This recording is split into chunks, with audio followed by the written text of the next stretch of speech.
There should be nothing in a business that is not defined in the sense of, just like we say from the narrative of business being the fundamentals, access, and capabilities, when we were looking at a business, we want to define, I believe it was a Marcus Lemonis quote, but people, process, and product, right? So whatever can be defined can be improved.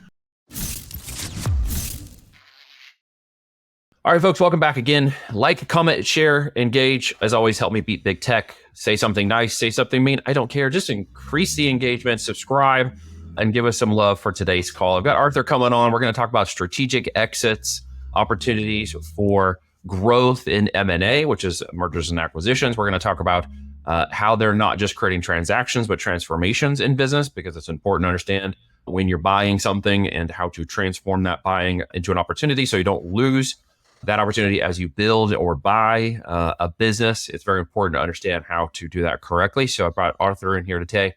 If you guys are wondering about how giants buy the minnows or how you wave your business buy me sign in front of people, this is the conversation we're going to have today. All right, Arthur, thanks for joining me so much, brother. Yeah, well said, Neil, and I appreciate it. Good to be here. Good. So we're talking about the business of buying. What is the state of the union from your position on the business of buying today? You know what? It's more qualitatively driven than purely a binary. What I mean by that is good things are selling, good things are being bought. I think some of the hype stuff from a couple of years ago has lost a little bit of traction. I think some of the gigantic mega deal stuff has lost traction, but a lot of what we're doing in particular, that kind of middle market, down the strike, some things that make sense, things that are needed, things that generate cash flow. It's been as strong as ever. And candidly, there's just more and more participants entering the stage there. And why do you think that is? Why do you think there's more of those middle market businesses? And by middle market, I'm assuming that you, and I'm going to define it, you correct me, somewhere in the 1 to 30 million range would be considered sort of middle market. And why do you think there are so many changes that are allowing for these acquisitions to occur right now? Yeah, so I would say generally the same definition. We define it a little bit more from the profit perspective, effectively 1 to 10 million in pre-tax profit. So it ultimately does become kind of transactions in that $1 to $100 million range, but a lot of it in that 2 to 25. And so what I would say is you have demographic shifts of a lot of the baby boomers kind of retiring, figuring out succession planning on their side. So that's obviously creating a lot of supply into the market. And then from the demand side of things, I do believe there's an uptick in the desire for entrepreneurialism. There's more of a capability to do it in the sense that almost every service or operational component of a business can be vendorized or can be done remotely. Or so in order to kind of build up the infrastructure to be an entrepreneur, a lot more of it can be done kind of buy it as you eat it type of thing versus tons of fixed costs as it may have historically been. So I'd say the access, the hurdle for access from the buyer side has come down, the supply has come up, and I think there's been some other supporting pieces of the framework where, let's say traditionally, banks were only lending against inventory and accounts receivable. Many more banks, particularly those backed doing SBA programs in that middle market, lower middle market, are now looking more towards cash flow situations. So I'd say you have the increase in supply and increase in accessibility, and then further buttressed by capital markets that have been more supportive of these types of businesses has all kind of created an ecosystem that's yielded a lot of action. So where are you particularly focused in your space right now? A particular kind of market, a certain kind of niche? I mean, you mentioned mom and pop businesses are moving out, but what kinds of businesses are those?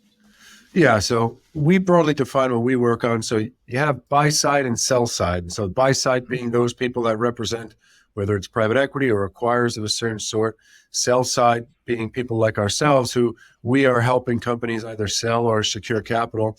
And the way we define our audience is effectively privately held businesses generating $1 to $10 million in pre-tax profit that are not private equity owned, not venture capital backed, but basically owned by families, entrepreneurs, small groups of investors that are growing. And so that's kind of size and complexion. And then I'd say as it points towards industry, what we are mostly involved in is really B2B and B2C services and products. And if it sounds broad, it is, because we find that companies in this size and complexion effectively all have similar kind of goals and hurdles. They take slightly different shapes, but it can be somewhat industry agnostic. And so while we stay away from things that compete on scale or commodity, in the sense of we're not working with aluminum smelting plants and lead mines. And at the same end of the spectrum, we're not doing hyper early stage prototype level startup type stuff, because again, the ecosystem for capital is a bit different. So what we do is companies that make sense, that fit into a part of their respective food chains, that have a focus on an end market base, and that do a thing or make a product. And so there's elements of it that are somewhat broad, elements more specific, but that's generally the arena that we're in. Okay, so you're more on the sell side then, as opposed to on the buy side. So you're going to coordinate with the seller, you're going to help structure their business offering and then bring it out. Do you have your own groups, or do you go out to a particular path to seller, or how are you bringing these buyers into the selling market? Yeah, so I think the front end of it you highlighted well, is that we are working with our clients to amalgamate relevant information for the company. And so highlighting, we say, the three prongs of a business, one being the fundamentals. So what does it make, dollars, cents, margins? But then what access does it have to what customer bases? Where is it focused from that perspective? And then what are its capabilities? What does it do that's special, proprietary, unique? And so we kind of crystallize a narrative about fundamentals, access, capabilities. Then at the same time, we are researching prospective counterparties, depending on the objectives of the seller. So some sellers say, I want to sell this into something that's continuing to grow that I can be a part of. Others say, I only want to sell to a big company, not private equity. It can take different shapes, but depending on some of that guidance and as well as the dialogues we have, we're researching on the front end an audience where candidly it's, if we've defined a puzzle piece through fundamentals, access, and capabilities, we are looking for the puzzle where this is the missing puzzle piece. So if there's another company that does the same thing but doesn't hit this geography, does similar things but doesn't service this product or provide this service, then that's really the research. And so through different databases that we utilize as well as our own in-house research, we're kind of finding that audience. But what I would say is it's much more targeted. The traditional lower middle market sell-side process is, give us a big upfront retainer, we're going to puke your information to the universe, and we're going to pray for the phone to ring. And the outreach is to 20,000 people that may or may not be interested. In our situations, it's much more research, proactive, maybe 100 to 200 people, but it's going to be a lot more tactical and laser focused. And we find over iterations and iterations yields a much better result. Yeah, no, I do like that, as opposed to spray and pray, which is where a lot of these agencies operate in the space. And it's very unnerving for people to get involved in the complexities of selling a business if they've never done it. Yes, and then try to figure out who they should trust or work with. That's a big gap in that knowledge. How long have you been doing this with people, Arthur? Sure. So I have been doing it for about 16 years from a career perspective. About 8 of those years were working my old Wall Street days in New York. And I was in that time span, was on the side of selling companies and buying companies, so investment banking and private equity. And then Hillview Partners, as it currently stands, was founded in 2016. So we've been doing this now 8 years under our own name and umbrella, 100 plus successful engagements, $1 billion plus of transaction volume or aggregate volume of the transactions. And it's been a good run, and we continue to pursue that forward and grow. Good. And what in those transactions at $1 billion have you learned? What could you say in simple summary as some of the biggest learning curves and opportunities you've had during that time frame? I think it's whatever can be defined can be improved, right? There should be nothing in a business that is not defined, in the sense of, just like we say from the narrative of business being the fundamentals, access, and capabilities, when we were looking at a business, we wanted to define, I believe it was a Marcus Lemonis quote, but people, process, and product, right? So as we're kind of looking at a company, we want to say, okay, who are the people? How are they involved? What's the org chart look like? Are there any single points of failure? Now flip over to the operational side or the process side of it. Are there any points of failure? How does the client journey work? How does everything kind of go from first call to fulfillment of business? And then lastly, how are the operations, financing, HR, all of the different elements kind of tied together so that this is a well-oiled machine? And we dig even further into the process standpoint of it, where we say, okay, a business is traditionally 3 processes: sales, fulfillment, and operations. And so we're really trying to define that. So we really want to map out a company, and it doesn't need to be overly complex, but it does need to be clear and comprehensive. And so what I would say is, over the many times we've done this, the more clearly we can define the objectives, the company, the process, the counterparties, the better everything ultimately turns out, because people are fairly resilient in an exercise or in a process, and there can be surprises, but they have to be, there's certain types of surprises that are more tolerable to us or to anybody than others, right? So we have everything prepared that we possibly can. Like, surprise is going to find you, but there should be nothing that's left kind of, oh, we should have thought of that, or that should have been better defined. You need to get in the due diligence and find the deal looks really good, only to find there's like 3 sexual harassment lawsuits pending inside the business. Right. No, look, thankfully we haven't, we're fairly judicious in kind of vetting clients, getting those out of the way before. How many times does somebody bring you a business that's like a good deal and you get it and it's like, wow, this is really great? And how many times are you kind of wading through the muck of trying to figure out what they've put together in sort of a structured or unstructured format? How often are you seeing both of those? Look, I think we started our business with the notion of, and I've always been an advocate for that Buffett Munger ideology of good businesses that do real things. And so fundamentally, by defining companies that make $1 million to $10 million a year in profit, sometimes we do things a little smaller, that 500 to $1 million. But if it's been doing that for a long time, there is something there, right? Because at a company of that size, you're not competing on the cost of capital. You're not competing on economies of scale. It is something that is exceptional. It's just a matter of how opaque is it or how clearly defined that is. And so look, there are some situations where we have to polish it, really kind of sift things and organize them on the front end. And there's other situations where it's a lot more cleaner that comes to us. But that being said, I think what we've done a good job at is not going too far down the road with anything that does not have that special element to it. And so we really try to define an end base where it's almost, if you have a company that is owned by a family that's been in business for 30 years, that has generated $2 million in profit a year for the last 10 years, it's almost impossible for there not to be something exceptional about that business. Yeah. It's just a matter of organizing it. So there's a little bit of that in every situation, but that's part of what we do, is kind of bring order to an element of disorder, or kind of, you think of this box of balls flying all over the place, and it's how do you kind of isolate the differentiating variables and kind of stabilize the other ones, so that way you can really express to the world what is exceptional about the business, what makes it different. Because if you took 5 businesses that do the same thing, maybe 90% of those businesses are exactly the same, but what are those idiosyncratic elements that make it exceptional? That's what we try to hone in on. So there's an element of what you alluded to in every deal, but I think we've tried to define the audience in a way that it's going to be, there's something good in every situation. It just needs to figure out the angles and the characterization. Yeah. How many deals do you have on deck right now? Just out of curiosity. Yeah, so we're working on 10 deals at the current moment. And I would say every year we've kind of had more and more deals that are live at any given point.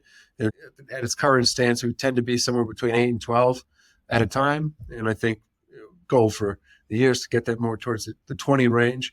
But we're working on it, building our own processes and procedures in place to be able to support that. So it's good. How are you feeling this year about the acquisition space? Are you feeling bullish? Are you feeling there's a conservative push? Or where are you guys at in terms of your feelings about this year so far? It's strong. And I'd say it's strong because the things that we focus on, I believe, are somewhat cyclically agnostic, right? There are certain situations, but in any business, to some extent, the economy is going to impact you. But we've never worked on companies that have been the high flyer.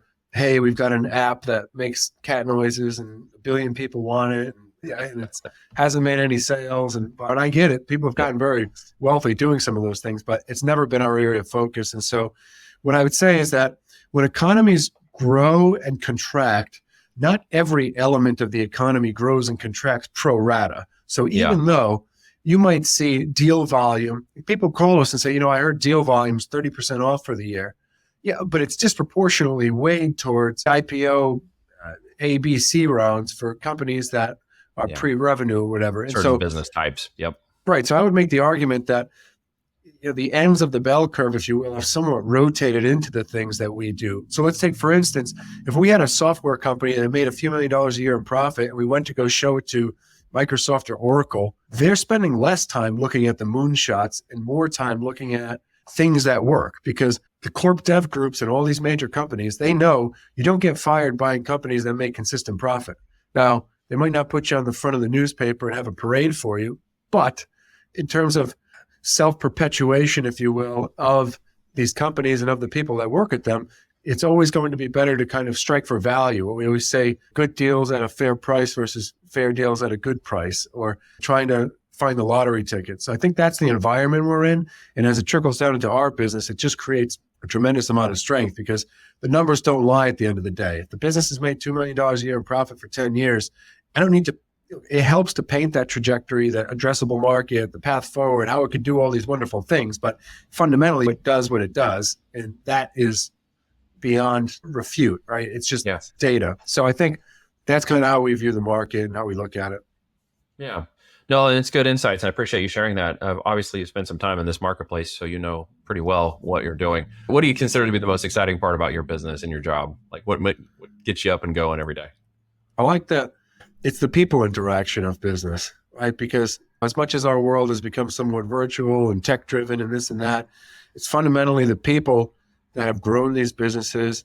It's the people dynamics that create the transactions, create the dialogues, create the negotiations, create the relationships. And so it's fascinating because if you really think about the economy, you have these consolidations of industries and growths of these monolithic type companies. And then you have these entrepreneurs that start businesses. And if you go back far enough in any business, there's an entrepreneur somewhere, whether it's Cargill, DuPont, Berkshire Hathaway, right? It's someone who had an idea. Right. And so what's fun in our business is that we're not dealing with companies for the most part that are owned by private equity. We sell a lot of businesses to private equity, but there's still, whether it's the founder, the family, the entrepreneurs, they're still in the business. So we get to get in there and listen to the story of how it started. And it was in a basement somewhere, it was in a garage somewhere. It started with this idea with this one client. And it's a lot of encouragement because these are low probability situations that worked out phenomenally well. Right? Because a lot of entrepreneurs out there who say, oh, I'm going to do a thing when everything's perfect. But these are all people that have actually done it, have persevered, have kind of beaten the odds. And then it's nice to see them at the moment where the company that could never figure out how to beat them pays a lot of money to buy them, right? And or where they merge in with a competitor or they transfer it over to the next generation of ownership in the company. It's neat to see that tail end of it, but to learn all of the genesis and the lineage of the business too. That's exciting to us. Yeah, the people. That's interesting because at the end of the day, if you've got good people behind the business, you typically will find those businesses are the ones that have that longevity, the history, the profitability. And a lot of times it isn't the total uniqueness of the product or service. It's just the way the owners have approached the business model. Is that a fair statement?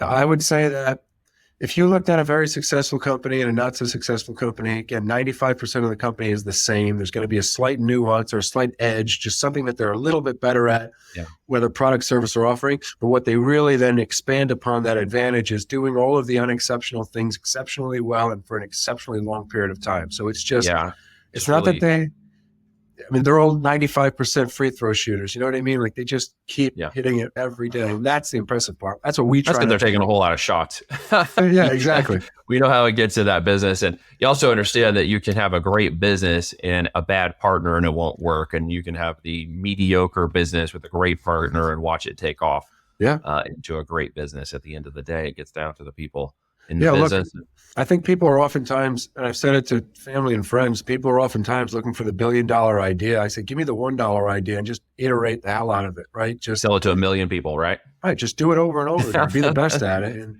it will be very valuable. Very good. If someone's interested in what you're doing and has a business they want to talk to you about, where do they reach you at, Arthur? Sure. So you can find me, Arthur Petropoulos, on LinkedIn. You can find our company on LinkedIn. You can find I have a YouTube channel. We're putting out a couple of videos a week. And then I'm proud to say it actually just finalized today, so it's good timing. We just bought the domain of hillview.com. So we were there you go. hillviewps.com. So Hillview P is in Peter, S is in Sam.com. But now if anyone types in hillview.com, they'll be on our page and you can sign up for some time to chat. Took a while to get that domain under your control, huh? 8 years, but we're there. 8 years. No. I got a few people that'd like to kick off the voltage domains. Haven't got there yet.